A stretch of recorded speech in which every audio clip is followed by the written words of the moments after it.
Welcome to the Vernon Hills Update. The update offers information about a variety of village services. You'll meet a few of your neighbors, and you'll find out about upcoming events. On today's show, we'll talk with Vernon Hills Assistant Village Manager Joe Carey about a variety of projects taking shape around our community. We'll stop by Countryside Fire to review some winter safety tips, including a warning to stay off the ice. And we'll meet a good neighbor to know, Ken Talia, who has written a book about his experiences in Vietnam, which included developing a course to help troops better understand the people of that culture as well as each other. Thank you for tuning into the Vernon Hills Update. Well, we are here at the Village Hall in the office of Joe Carey. Joe Carey is our Assistant Village Manager as well as the Director of Development. So today we're talking to you with your development hat on, if it's okay with you, Joe. Sounds great. Okay. Thanks for taking the time to join us. And let's kind of do a quick wrap-up of some of the projects going on in the village. But maybe before we start, can you sort of explain the job, your job as the Director of Development? Because I know you're trying to encourage people to come here and then help them get them started on the road to getting in place. Can you talk a little bit about that? Sure. So my primary role here at the village is to, as you said, pro-development, really encourage growth of the existing businesses as well as promote additional businesses coming into the community, both our retail businesses as well as our corporate and office partners. Okay, so if somebody was out there and they wanted to find out like what spaces or land might be available, you might be a good gateway then for them to start with you to see what's here. Absolutely. We have a wealth of information available for prospective businesses, whether it's a vacant space or a place to buy or lease. We really are able to do a one-stop shop for businesses. Mm-hmm. And then I know you're also busy as things go through the processes, because I know sometimes there's, approvals and people look at plans and there's inspections and things like that. You kind of help pull all that through some of those processes.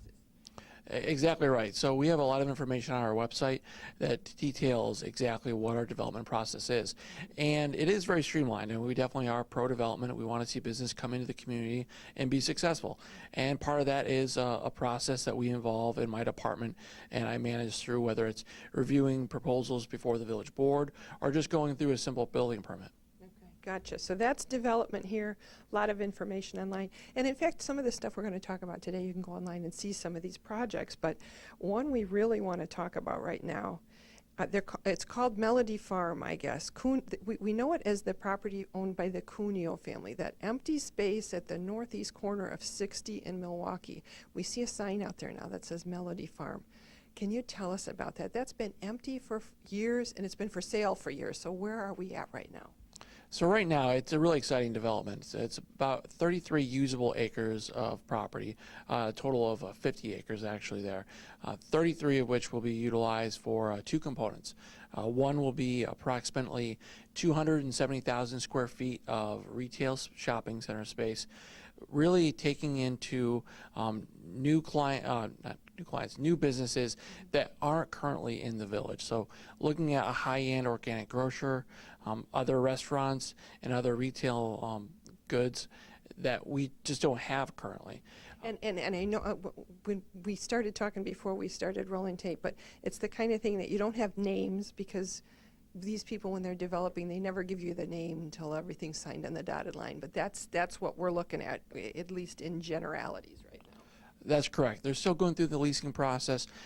It's a long road ahead in terms of review and approval of the development. There's also a residential component to the property that we'll be reviewing. And so, as well as, and I know a lot of comments have been made on our village's Facebook page, intersection improvements on that roadway, which will greatly enhance traffic flow in that area. I got you. Traffic flow could use some enhancement there. When you talk about residential, are we talking single-family homes? What are condos? What are we looking at there? Looking at approximately 260 multifamily apartment homes. All right. So, and there's a group. It's a group out of Oak Brook, I understand. It's local, but it's not that local. So it's somebody though that's putting this together, and they've done projects like this before. Correct. The group's name is Regency Centers. They are a national REIT, Real Estate Investment Trust, who does have an office in Oak Brook, who we're working with principally. Okay. Sounds good. And when we talk about that, I know part of the stuff that's going down when you have a big development like that, and I know we've talked in the past about that land, it was some of the most highly sought after land in the whole area because it's a big piece. It was undeveloped, it was fairly pricey. So whenever you talk money, usually incentives and things tend to come into play. Now I understand the village had somebody go in and investigate things like TIF district. Is that correct? Are we still looking at possible a TIF, or is that just like something that's on the table as you're looking to try to figure out the deal? We are reviewing the eligibility of the property being a TIF district. What that will be and what a TIF really essentially is an economic development tool that really helps encourage, inspire private development on properties. This property, as you've noted, has been vacant for quite a number of years. And given just the amount of shopping centers around that area, it's really a testament to the impediments that that property has and why that property hasn't been developed thus far. The good news with the TIF is that Regency is looking to invest over $200 million into the property. So with that significant investment into the property, a TIF district can really be a valuable tool in helping to encourage that investment. And in general, I know TIFs are confusing. Can you remind us what TIF stands for and then how it's like over time that you build up the value? Sure. So it stands for Tax Increment Financing District. And what that allows municipalities to do, it allows to essentially freeze the existing rate of tax that's levied on the property. And what it does is any increase in the amount collected is called the increment, and that can be used for private development or infrastructure improvements that can enhance the property. And that usually, it's a lengthy process and there's a lot of moving parts, so I'm definitely simplifying it. But part of that is it can go up to 23 years. So then as it's growing in value, that increment is what we use to help offset some of those costs to help push it along then. Exactly. Okay, and as you talk about intersection improvements, that's a nice thing to think about too with the traffic the way it is. Let's go up the street to the former Cuneo Mansion ground, which is now is entrusted. It was given over to Loyola, so that's around the Cuneo Mansion. How is that coming along? Because we understand that there's going to be homes up there as well, and that property is going to start looking different. So we're meeting with Pulte Homes, who will be the developer for the residential component of the mansion property. Currently, they're looking at 128 single-family homes, and will be kind of a Euro country-style type homes. We've been in my department in the village itself has had a number of conversations with them to discuss architecture, building site plans, things of that nature. And we're really hopeful that we'll move forward and we'll see the property developed. Okay, so are we thinking that maybe this summer we might see some actual dirt moving, or is it still in that discussion stage? You know, I would say it's kind of moved through the discussion phase, but we probably won't be seeing earth moving probably until next year. Okay. And when it comes to that, the mansion's going to stay there, though, and is there any grounds around the mansion that will stay? They're not going to knock that down? That's not my understanding. That's correct. Loyola University will maintain control of both the mansion and the gardens and intends to keep it that way for their classroom instructional purposes. They do plan on keeping the mansion as it is, as well as investing back into the mansion to make sure that it can continue to be occupied. And I know I've seen from board meetings and things like that, that's been a concern of the trustees. If we let, we know you need money to run that property because it does, with any old home, it requires a lot. That one certainly did. With any home like that, it requires money to run, but that they're concerned that they want to make sure it stays viable. And so I know trustees do include that in their discussion. That's correct. A significant portion of the land sale proceeds will be going back to the mansion for its preservation. And that's something the village board certainly has a strong feeling on, and certainly something that we want to support and maintain as an amenity for the community. So that's like a couple of Cuneo properties, so that's both of those. When you come down closer to Route 60, you start looking at the mall area, and I think the first thing we've heard that the mall company changed hands again. We've seen a lot of redevelopment, a lot of revitalization there. Do you see any problems with the fact that the mall's parent owner has changed, or is it going to be business as usual? really should be exactly business as usual. Westfield is maintaining a minority stakeholder in the mall, and the new investment group who is taking over the mall should bring a lot of additional investment back into the mall and the community. Okay, so it might actually be even more exciting. So, and I know that you've said there's some things going on there. We've seen some new pieces go in. You know, we've had the theater has been very well received, and I understand there's a new restaurant coming into the backside. That's correct. In addition to AMC movie theater as well and the restaurants underneath that, like the Claim Company is also moving in along the western portion of the mall. Okay, that's going to be well received. When we look out to the front, it's not exactly the mall. It's kind of like that outlot at the corner that we've seen a lot of. It used to be an office building or a bank or something, and now it's getting reworked. Can you tell us some of the things that are going in there and what that's going to look like? Sure. So that's we always call it the Weiss office building. It's also the Fifth Third Bank building for what I think a lot of residents know it as. A number of different tenants will be moving in there. Probably seeing a lot of construction going on there. And that's for a couple of reasons. One, we'll be having an Uncle Julio's Mexican restaurant moving there.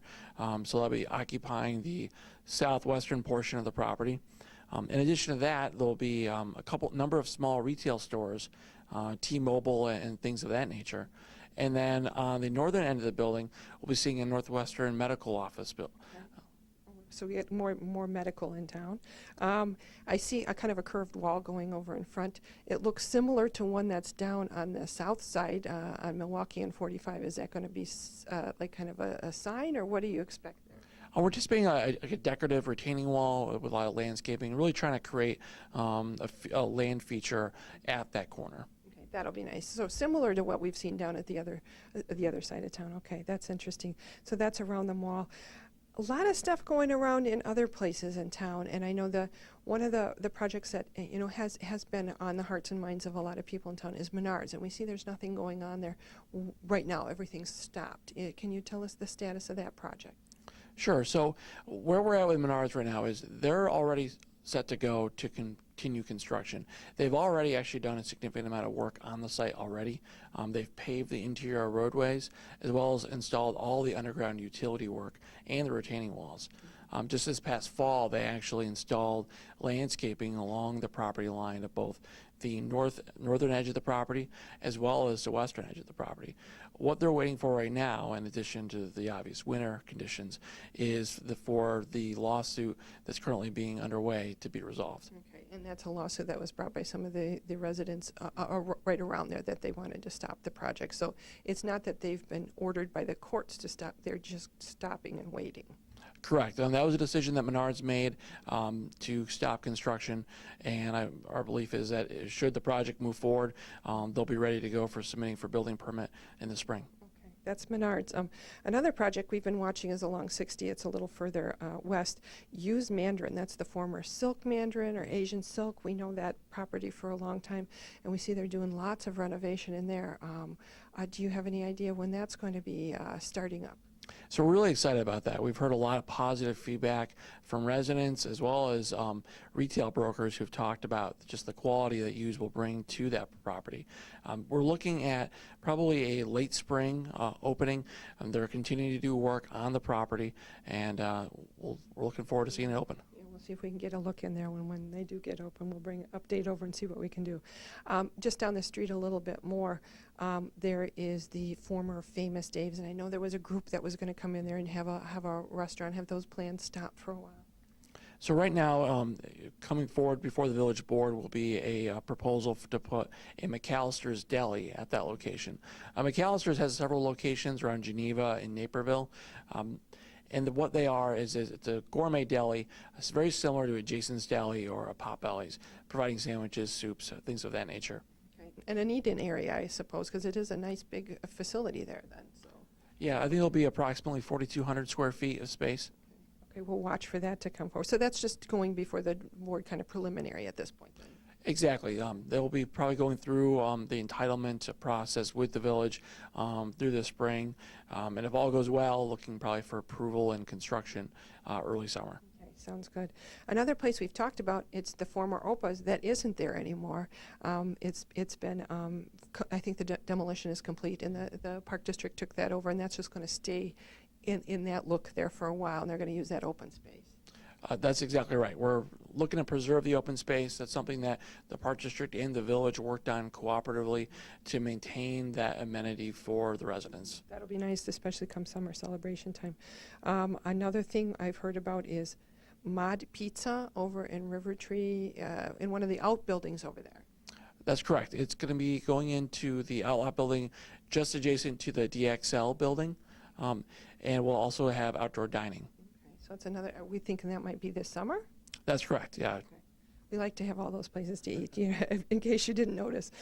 This isn't really, it isn't really our restaurants, but yet it is. At one point you talked about having easier access from Milwaukee to get over to Jason's Deli and on the border. Right now you have to kind of go in and you have to know how to come around and come from behind. And people do pretty well doing that, but I understood there was maybe going to be a turn lane. Is that still a possibility? That's still in the works. It's currently going through IDOT approval. As Village has approved it, and we're ready to go as soon as IDOT's given their okay. Do we think they're going to do that, or is that all, like, is it just, is it kind of like everything works with the state? Does it take a while? You know, sometimes things do take some time with the state. I think this project, the ball is starting to roll again, and certainly we're hopeful to see that construction begin this year. Because we think we'd all agree, if you're from around here, you know how to do it, but if you're not, it's quite a trick to know how to get back in there. Let's talk about commercial. You said there's an exciting venture that's coming in and bringing a lot of new jobs in one of our corporate areas. Can we talk about, I think you called it ThreadUp? That's exactly right. So ThreadUp, it's a online boutique clothing consignment store that sells to women and children, and they're opening up a warehouse building that will be employing up to 300 employees. Wow. So is that something that we're going to see this summer? Is that coming quickly, or is that something where they actually have to build the office building? Is it existing? Or? So it's an existing building, just has been vacant. They've been doing some interior remodeling work. However, a lot of it is built to suite, and so they are ready to go. Okay, that's exciting. It's sometimes we don't get through the corporate area, so we don't see all that job generation, all that economy going back in those areas. So let's talk about, just for a second, about residential. We've got a couple of big areas down 45. One is the Oaks, which we've watched spring up before our eyes, and then the other is Port Clinton Place, which seems to starting to be rolling again with some construction. Can we talk about those two spots? Sure. So the Oaks of Vernon Hills was initially approved for 304 units, consisting both of apartments and townhomes. They're just wrapping up construction on the last apartment building, which is 32 units. That's right along 45. They've been making a lot of really good progress. I'm anticipating them being able to really complete that up, definitely by the early summer, if weather permitting, of course. The other property that you indicated was the Port Clinton Place. And what's going on there is, for a number of years, due to the economy, there were several unbuilt portions of that development that never just took off. With things picking back up with the economy, we've had some developers who have expressed interest in completing that project. And so what folks are seeing out there right now is construction on our remaining 27 townhomes on the Port Clinton Place. And in the future, hopefully we'll see another apartment building coming up as well. Okay, so that'll kind of finish off that whole development, that whole vision there.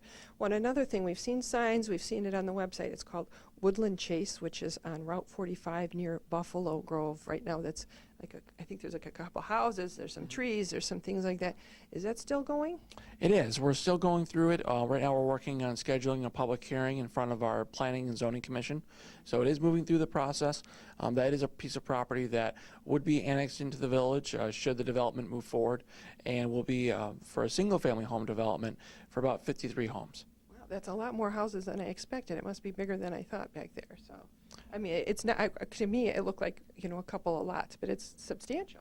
It is substantial. There's definitely it's very deep lots back there, and heavily wooded area, but we're also really looking forward to the project and really create a development that takes advantage of the wooded area. So they preserve that then. They're not like they're going to clear cut. They'll keep some of the trees and have that nice setting then. Exactly. Our main goal with this development will be to preserve the trees and create a cluster style development that will maintain those trees as an additional aesthetic for the owners. That sounds beautiful. It sounds really nice. So, well, we went through a lot of stuff there, and there's probably still some things we didn't touch upon. So if you're a developer or a builder out there, you know there's a lot more going on.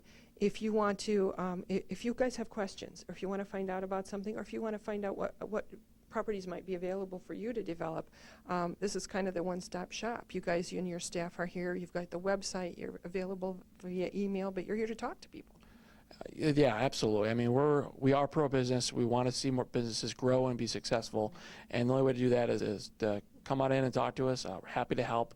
We've got great staff here at the village, and they all share our goals. And you know, part of the main thing in the community is planning with pride, and we really take that to heart. Excellent. Well, thank you for taking the time today. I know as we move into warmer months, we're going to see a lot of stuff going on.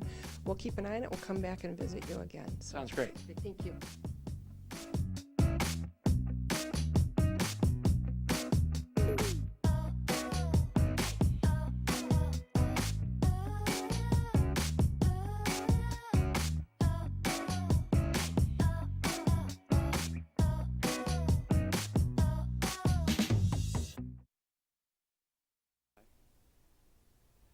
We are over at Countryside Fire. We're actually behind to the side. We're at beautiful Lake Firethorn with Fireman Tony Rodkey to talk about some things that are important when it comes to lakes and ice and everything else. Thanks for joining us, Tony. And the Lake Firethorn looks solid. It looks good, but you've got some warnings for everybody. Yes, with the fluctuation in weather, cold and then warm and cold, definitely unsafe ice conditions. And it's not just here, it's all throughout. We've got a lot of ponds, we got a lot of places, we got Big Bear Lake, we got all these spots going. A lot of those never freeze over. All these lakes in our Lake County area, and including the Des Plaines River, still wide open. I would consider them unsafe not to go on them. Okay, and I know sometimes they'll say the Park District will put out a flag that it's okay to get out there, but you guys are really, you really would prefer to see everybody stay off the ponds and just look for sheets of ice. Absolutely. I know that the Park District offers some areas where you can go ice skating on some man-made skating rinks. But yes, we prefer folks stay off those small ponds and lakes, particularly at this early stage of winter. Well, and as we talk about that too, that's still something you prepare for. Even though you tell us to do that, you prepare for the worst. And you do always say, call 911 if you do have a problem. But can you talk about your program that you have here that you train on to make sure you're ready to respond should something terrible happen with the ponds and the ice? Well, we have specific equipment, such as Mustang suits, that we're able to put on and keep us warm and dry should we have to enter cold water conditions. We also have ropes and buoys that we can get out to somebody who would need those. We have our hovercraft that we can fly on the ice to get to somebody as well. We'd rather avoid all that if you just stay off the ice. But that is something you train for, and I know you have specific ways of doing things. I know you go like flat on your belly and you do all this, and you actually train during the winter all the time. This isn't just something you talk about. You actually physically go out and practice rescue. That's true. If somebody were to go through the ice, first of all, we want you to call 911. We don't want you to try and get out there and lend them a hand, because before you know it, you become part of the problem, not the solution. We want you to try and figure out what you can maybe reach out or extend to them, a ladder, a rope. And if there's nothing available, again, haven't called 911, we're on our way, we have the equipment. You guys respond to very quickly. I know your response times for everything around here are like within like minutes and seconds. Typically, we're out the door in 1 minute. That's what we're supposed to be doing. We can be slowed down due to weather, road conditions, railroad. But excellent. So that's out on the ponds. That's to stay off the ponds. Call 911 if you need it. I know you guys respond to a lot of what you do. It isn't, even though it's Countryside Fire, a lot of what you do, it isn't fire. It's like accidents on the road, or somebody slips and falls, or checking on something. And we talk about a little safety on the road as you are usually what you'll see is like the whole fire truck comes if there's an accident. Can you explain what happens when there is an accident? Well, we have the ambulance responding because we have the paramedics in case somebody's injured. The fire engine's responding. They carry the jaws of life and the equipment to help extricate somebody from a vehicle that might be stuck, and then also carry the equipment that will assist with the ambulance and the situation at hand. And unfortunately, this is a big accident time. I hear the sirens going out a lot, so this is when a lot of cars banging into each other. Well, the salt itself makes the road slick. Obviously, snow, we want you to slow down. Rain conditions can turn icy immediately in wintertime. Speed kills, so we need to slow down on the roads in winter conditions. 2 hands on the wheel. And quit texting and driving. It's illegal and it's not safe. Don't drive intoxicated, as they say at the police department. You got it. Well, and another thing you want us to do during the winter months, I know we've had a couple things in the news lately around here. If you smell gas, I know you're somebody that what you want us to do, you can call 911, but you also will you help us get a hold of the gas company if it's an emergency, or what's the best way? We will definitely get a hold of the gas company should we find a gas leak. So if you were to smell gas, you definitely want to call 911. And we're going to respond, and we're going to get the resources necessary to find the leak and fix the leak should there be one. It's important to have the carbon monoxide alarms. Carbon monoxide is caused by incomplete combustion. So if your furnace or your water heater or dryer or stove and oven isn't working properly, it can cause carbon monoxide, known as the silent killer, because we can't see it or smell it. That's why it's important to have a carbon monoxide alarm on each level of your home. Okay, so it'd be a good time right now in the winter. If you haven't done it, check it, get a new one, do whatever you got to do. Well, just like smoke alarms, we want you to change the batteries in your carbon monoxide alarms twice a year when we change the clocks. Test them monthly as you do a smoke alarm. Same rules apply, and have one on each level. Exactly. Okay. One other thing you talk about, keeping the neighborhood safe at this time of year. Sometimes the snow builds up as they have to move the piles of snow around or whatever. That's where you like to tell people, check on your neighbors and check on your neighborhood fire hydrant. And so are you still doing work with that? Should we check the fire hydrants? Absolutely. We have a program called Adopt a Fire Hydrant. Okay, let's go talk about that now then.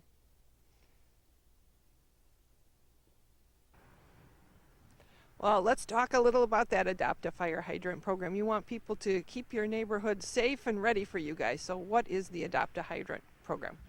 The Adopt a Fire Hydrant program is asking our neighbors to keep fire hydrants clear of snow and debris so that in the event of a fire, we can expedite getting water on the fire. If we have to shovel snow or break ice away or clear debris, it's going to slow us down, and that's not good.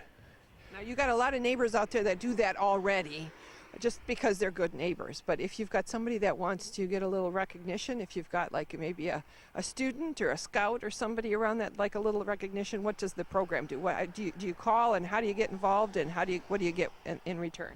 Give us a call. You can shoot me an email.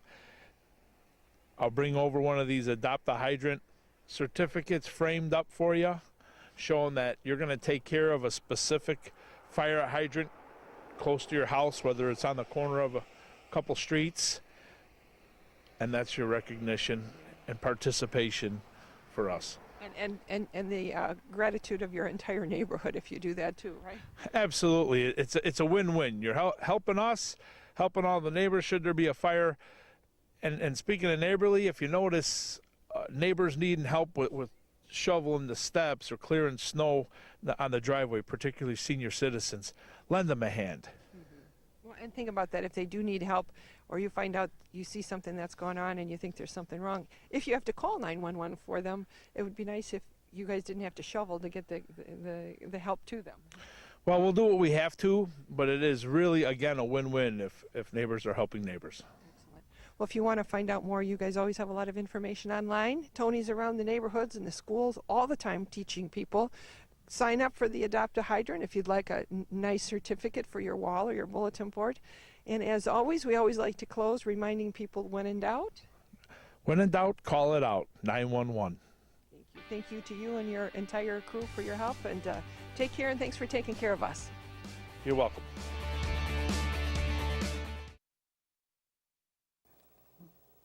Well, today on the Vernon Hills Update, we have a good neighbor to know. We're with Ken Talia. He's a longtime Vernon Hills resident, like 38 years. He's seen it all. And he's also the author of a book called Lamb in a Jungle.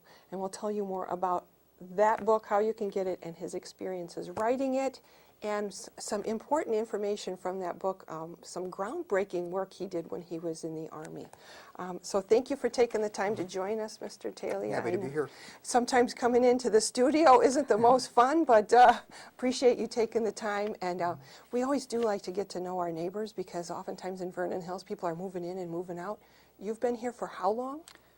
Pretty sure 1977 or 78. Okay. Right soon after I got married. Okay, and people don't recognize, if they've been here just recently, this place was a lot different. What was here when you got here? There wasn't Virtually Greg's nothing. Landing. The Buffalo. Buffalo, right? Yeah, we actually on the corner of was it 60 and Butterfield. There was this. In fact, there's still a standing silo there. The owner of the lot there had buffalo. You know what? And I've heard that more farmland than there were strip malls. And Oh, yeah. and what about going down 60? We talked about this. No lights. You could. I used to have to go to work down 60. Straight shot. Can you imagine And even that? when it was 2 lanes, So, I no could lights, get to you could 41 in about 8 minutes or Well, something. you know, I just, even in the middle of the night, you got 6 or 7 lights there. You can't Oh, it's get through. ridiculous Yeah, now. Yeah. I hate it. Well, what brought you to Vernon Hills? I mean, there wasn't much here. And in fact, in your book, I read that when your older sister moved to Buffalo Grove, you're like, where's she moving? To the frontier? You know, you kind of came out to the That was the no man's frontier land. even then, yeah. Well, they were wearing shirts around here. They had T-shirts that said, "Where in the hell is Vernon Hills?" Honestly, God, I'm not kidding. Yeah. But that was Vernon Hills Okay. back then. Yeah. Well, I know a lot of people said I came here because the housing was more affordable. I don't know. That's one about- reason. Yeah. Yeah. And so did you have kids that raised them here, came through the schools here? Yes, all 3 of my sons went through the school district here. They all went to Carmel High School. Okay. After that, now they're away, Yeah, they're grown and off away, working. and Well, with families of their. Well, 2 have families of their own. Well, it's nice. So you've seen it all here in Vernon Hills, and Mm-hmm. and prior to that, though, you were a Chicago boy. Born and raised in the northwest side of Chicago on a 2-story brick brownstone. The classic Chicago experience, Right. right? Yeah. And in reading your book, I did know a little bit about you. You went through DePaul, and you were part of the Pershing Rifles and Yeah, it's right. ROTC and things like that.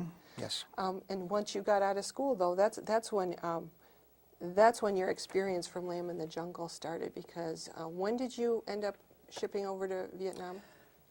Tail end of 1969. I got there basically 2 days before Christmas on 1969. Yeah, you know, and those experiences, I know in the book you talked about, it was a different time then. It was Oh, a way different time different. here, back home, how you were perceived and how you were received back home.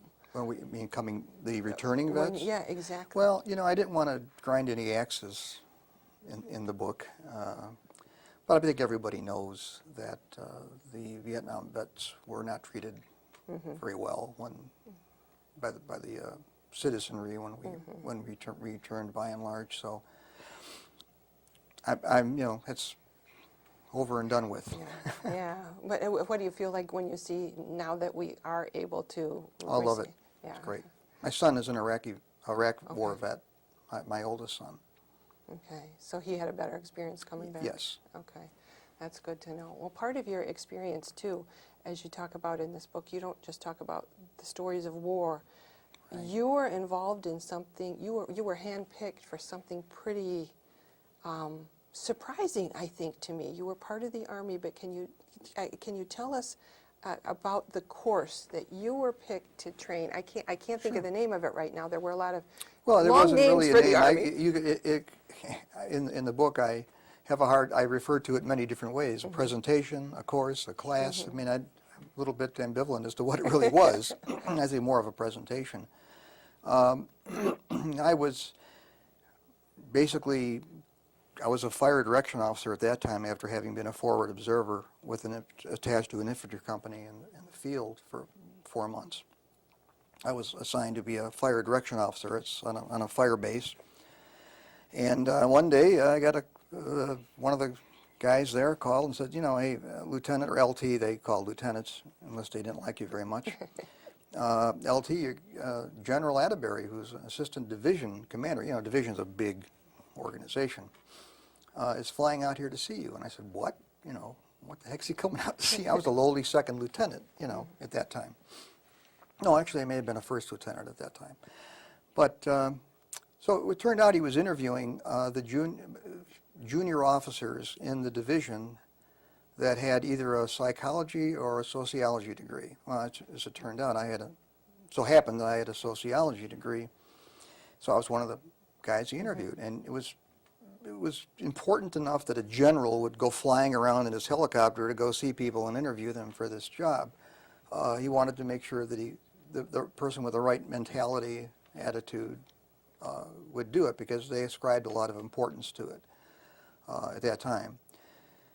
And basically, I was selected after the interviews, and was sent to Da Nang for 2 weeks to understudy the Marine program. Most people don't realize this either. The U.S. Marines in Vietnam had operations called the Combined Action Platoons. They were just a handful of Marines that lived in the villages with the Vietnamese, and they were very vulnerable. They had the local militias to help them, and they were basically just doing what our troops do today in terms of winning the hearts and minds and providing protection so they could conduct their business, their personal matters, and their you know, work the fields. So the United States Marines were doing that big time in Vietnam, and our division was, or our battalion in particular, was tasked with reinforcing them, because they oftentimes were, you know, being attacked, or where the intelligence was such that we thought there was an imminent attack that was going to take place. So they would send a company from our battalion to reinforce a particular, what we called CAP team.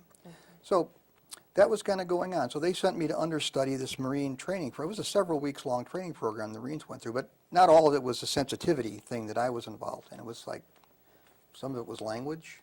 Oh, so they could learn how to You could actually read communicate and talk to the people they were living with. I have tremendous admiration for those Marines. They was a tremendous, very brave group of people. I had no idea. Most people don't.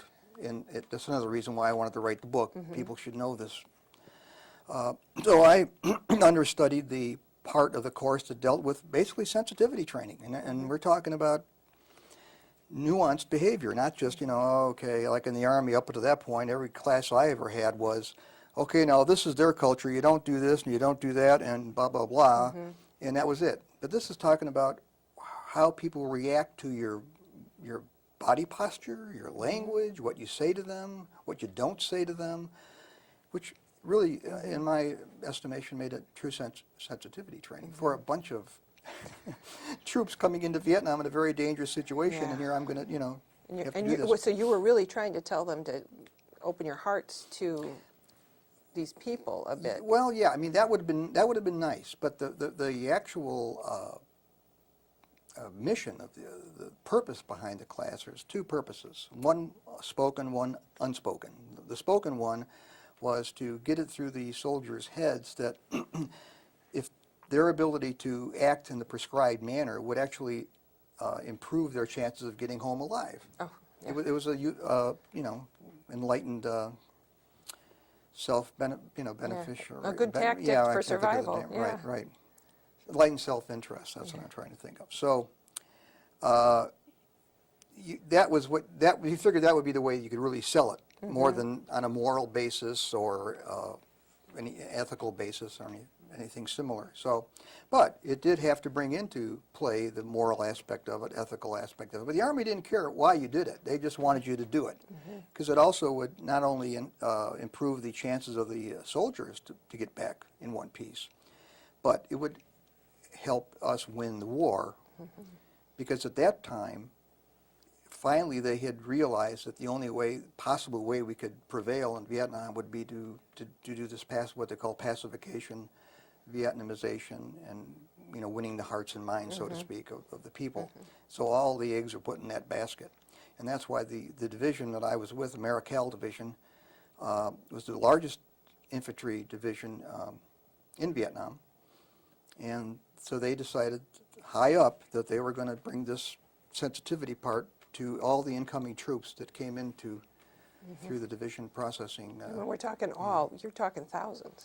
Yeah, now there were also, at that time, they started to send troops home, but there were still replacements because in Vietnam, you know, they had, you had replacements constantly coming in. So yeah, there was, I had about 100 soldiers a day, every day, for the several months that I did this. I figure I probably reached about 7,000 soldiers. And And it you was- did reach them. You had kind of an, when you read the book, you had an interesting presentation style. Oh yeah, I was kind of like, if any of you have seen, like, you know, Leo Buscaglia, you know, I was very animated, very walking around and emotional. A little and confrontational with it it. had to be confrontational. That's the genius of it was that it was a way of getting the troops right there in the classroom to feel what it feels like to be on the end of the kind of behavior we didn't want them to engage in. So they're feeling it. I'm treating them that way in class, and they can't do a whole lot about it because I'm a lieutenant and they're, you know, enlisted men. There were chaplains in the class, though, which I thought also was very telling. Of all, the only officers that came through the classes were chaplains. So yeah, it was the methodology of the presentation which I thought was fascinating. And there was a lot of very interesting things that went on in the class. I had people come up afterwards, soldiers, and said, boy, I never thought I'd ever experience something like that in the Army. I had 30-year veterans come up and say that to me that had been in 2 wars. I was going to say, Chaplains, and it's a very interesting experience because it did touch on the basic element of human worth and value, irrespective of whether there's a utilitarian value in treating people the right way or not. It had to do with how you react and treat, not the people in your in-group, people that you believe are your people. They could be your family, even acquaintances, but how do you feel about people who are in your out-group? So the Vietnamese indigenous population essentially was the out-group. well, and it couldn't have been any further out for most of these people Right. because it was a different style of living. You know, it was, you know, it wasn't Oh yeah, brick I mean, houses. it was and- like third world, the first world, Right. yeah. So it would. So I can see how it would be easy if you haven't seen much in the world and you haven't been trained by much, to think that's a whole different type of person. Right, And it's a you- and culture you- shock, first of all, just going there. Yeah, and that's And because so you're of the saying stark these difference. we're all people. We've But got. yeah, it you know, deep down, that everybody, the idea was that regardless of how you feel about somebody, that somebody feels that they have some value. You know, and if you don't recognize the fact that they think they have some value or they could have some value, then you get into trouble, especially in an armed insurgency type. So that's the environment. tactical end of it. That's so, the tactical end And of then it, the yeah. moral end of it, that's probably where the Right. emotional came. Yeah. Well, and you said in the book too, there was also the benefit of, in that war, while back home, races were still quite separate. That's the unspoken. Right. There was a lot of racial tension going on at that time in the rear areas. I didn't see it in the field because, you know, everybody relied on everybody for their lives when you're out in the bush. And the white and black soldiers got along fine from what I've seen. But, you know, all that was going on in the States, the civil rights and all that. So it was spilling over into the division rear areas, the clerks and the transportation people, the people that weren't out in the field. And it was causing a problem. In fact, I even had to put down when I was officer of the day one night, I had a little race riot that I had to get involved in. You know? So the other, and I think unspoken goal of that class, I'm convinced of it actually, is to try to ratchet down the racial tensions that were going on. It's interesting because this is it's a different time, it's a different place, it's such a different situation, and yet it's so similar to what we have today. Right. Well, and Yeah. winning the hearts and minds, that's been the phrase used as we've gone Right. into subsequent incidents. So they're doing the same thing you started. Right. And actually Vietnam was not the very first time American troops did something like that, but it was, I think what moved me to write the book about it was that it was surprising to most people because, you know, Vietnam didn't have a very good reputation for Right. the war. You know, people didn't like the war. Many of them thought we shouldn't be there. We were doing something we shouldn't do, and it really wasn't, you know, that way at all. In any war, bad things happen, but a lot of good things happen too. And I thought it should be made known Well, from my stand. let's talk about how you decided then to write this. Has this been percolating in your brain for a while? Did Yeah. you just did you say, oh, I love to write and I write every day, so I'm going to write this down? Or Well, I do write every day, but it's pretty dry insurance-related stuff. I've been a career insurance person, agent for 40-plus years. okay. Yeah, no, I basically just wanted to be able to hand something down to my family. It started out that way. I just started to write. I wanted to preserve these things for my family, my sons, and my grandchildren, nephews, whatever. And as I was writing, and it took me about 12 years, you know, put it down, pick it up, put it down, pick it up. I wasn't really serious about making it a book. And then at some point I said, you know what, this could be a book. Yeah. And went from there. So then, what was the next step? Your publisher, I'm going to make sure I read it correctly. Let's talk about your publisher. It's a kind of an interesting story, too. It's called War Journal Publishing out of Medina, Ohio. You said this gentleman, he's a war veteran as well, and Yes. he decided he should start publishing war materials. So Yes, he retired, very, very successful career. He was retired as a full colonel in the reserves. He's spending, I think, 3 or 4 years in active duty. He has 2 Purple Hearts as a platoon leader in Vietnam, the same company I was with, but prior to when I arrived on the scene. And so I got to know him through our division reunions. Okay. And got to talking, and he said, well, you know, I have a publishing company, and why don't you let me see what you're working on, and maybe I'll publish it. So that's what happened. So 2 guys got together, and Yeah. Now, he had published another book of his own. He's working on a coffee table World War II book now. He's a kind of a World War II historian. Okay. You know, does a lot of work for veterans Well, groups. and I think things. just your story and his story alone, you know, aside from all that, that's like a sidebar to me that is like, if you've got something, say it and get it Right. written down because your kids are going to want to read it. Had your kids heard some of these stories before? I know most veterans don't really, they aren't real, not comfortable sharing. Certainly not in some of the detail I go into, because there's a couple gory things in there, and some 4-letter words. I like some of the acronyms. I tried to remember them. I can't remember them today. Yeah. But Right, yeah. The Army's big on acronyms. Yeah, I mean, I'm sure that along the way I probably alluded somewhat to my experiences in the service, but I never really talked in any detail about anything that happened, an attack of this kind of attack or that kind of an attack, or calling in, I may have said that, you know, my job was to call in artillery fire when the infantry needed it. you But left it beyond at that, you didn't belabor it. Was it cathartic to write it? Was it Yes. difficult to write it? It is for most veterans, right, yeah. So that might be, if somebody's out there wanting to maybe get some of those memories out, you might be a good guy to talk to about that process. Yeah, I mean, you've been there, you've been through it. right, because Would you recommend it? Well, yeah, I would recommend that you at least write something down for your family. If you can, it is a way of getting it out.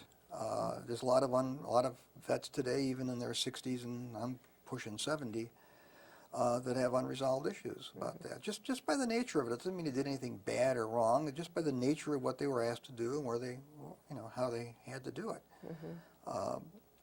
And so I think writing these things down can be therapeutic for a lot of people. One of the reasons why I wrote it was that I hoped that for those who could not do it, that maybe my writing would in some way help them as well, and they could relate to some of the things I said. Some of the experiences, because it Yeah. is a unique set of experiences that only you all in the jungle Right, and together have. everybody's is different. I don't know if you picked up on the Doctor Who reference in the introduction about saying that the Vietnam War was like the TARDIS in Doctor Who, because it's bigger on the inside than it is the outside.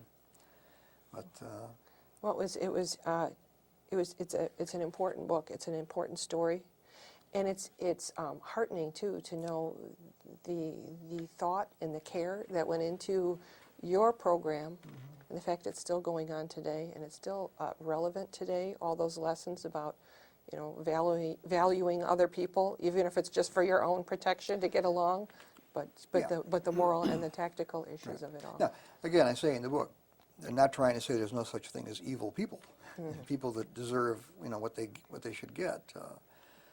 That's not the point of it. The point of it is that everybody has a feeling of self-worth, even if you don't think they do, or you don't value them. And that's very relevant today, even in terms Yeah. of what's going on. It's always Definitely. been relevant, really. Yeah, definitely. Yeah. Well, what an interesting experience. Thank you for your service Oh, first. you're welcome. If Thank you. people want to know more, you can get Lamb in a Jungle, Conscience and Consequence in the Vietnam War by Kenneth Talia. Sorry, Talia. That's it. You got it. The soft G, I'm getting it. So you can get it on Amazon, look it up. You can get it directly from the publisher. We have that information on screen. If you want to find Good Neighbor to Know Ken around, you can talk to him about his experience. But thank you for coming and taking the time to share this. There's a lot of messages here we can ruminate on. And as I said, pick up a copy of the book, because especially if you're a veteran, I think you're gonna see things that I didn't see in it. You're gonna resonate in a different way. I was happy to be here. Thank you very much. Thank you. Thanks for taking the time this morning. I appreciate it. Thank you. Bye.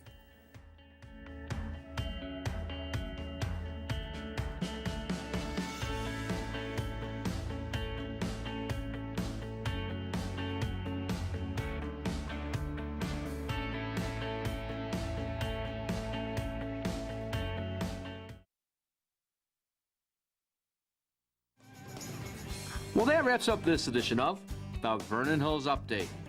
If you have comments or suggestions, please contact Mike Stordo at 847-918-3560 or email mikes@thehills.org. Thank you for tuning into the Vernon Hills Update.